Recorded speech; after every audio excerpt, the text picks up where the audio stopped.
Stop for a moment and imagine this. It's 1996. The world is changing, fast. Computers are entering homes, the internet is being born, and America is stepping into a new era. But in the truck world, things were the same. Boxy designs, sharp edges, the same old recipe. Then Ford dropped a bombshell. A pickup truck so different, so futuristic, so shockingly round, that people genuinely thought Ford had lost their mind, but little did they know. Ford was about to redefine what a truck could be, and change the entire pickup world forever. The 10th generation F-Series, launched in 1997, was the biggest gamble in Ford truck history. Not a facelift, not a refresh, but a complete rebuild from the frame to the body, inside and out. Ford wasn't trying to keep up, they were trying to rewrite the rules. For decades, trucks were designed like bricks, bold, square, and tough-looking. That's what people expected. But Ford engineers looked at the future and realized, a truck doesn't have to be a wall pushing through the wind, it can glide. And so came the curves, the sculpted hood, the smooth fenders, the bubble-like headlights that shocked old-school truck owners. The reaction? Half the country said, "This is genius." The other half said, "This is a crime." One man called it a jelly bean on wheels.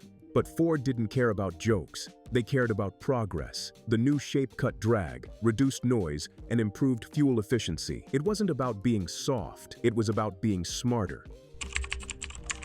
Before this generation, trucks lived on farms, construction sites, and back roads.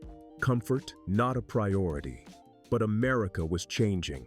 People wanted a truck that could take them to work during the week and take their family out on weekends. So Ford transformed the cabin.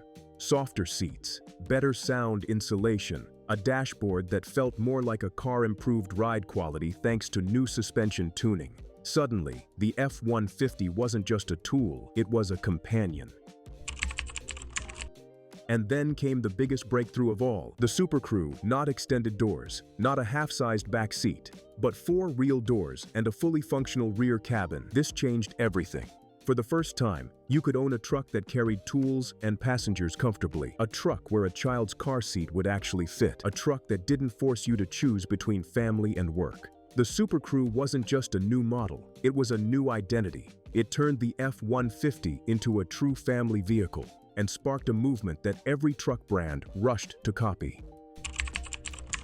Inside that futuristic shell lived a new generation of engines. The Triton series, from the efficient 4.2-liter V6 to the dependable 4.6-liter V8 and the hard-working 5.4-liter Triton V8. These engines were built to handle towing, hauling, and the punishment of real-world work. This generation wasn't about raw power numbers. It was about a blend of power, smoothness, and reliability. Ford didn't want the truck to just pull heavy loads. They wanted it to feel refined while doing it.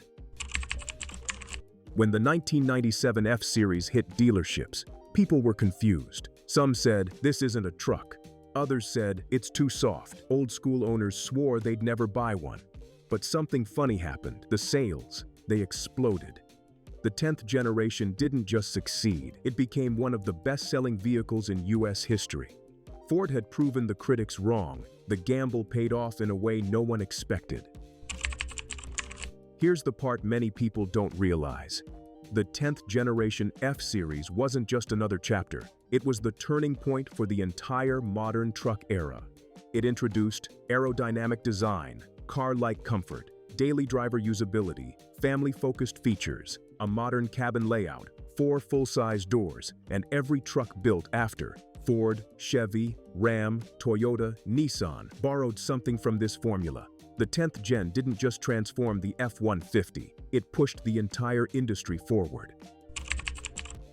So the next time you see a rounded 1997 to 2003 F-Series cruising by, remember, this wasn't just a new truck design, it was a bold statement, a breaking of tradition, a risk that reshaped the future. The 10th generation didn't look like the trucks before it, because it wasn't built for the past, it was built for the future.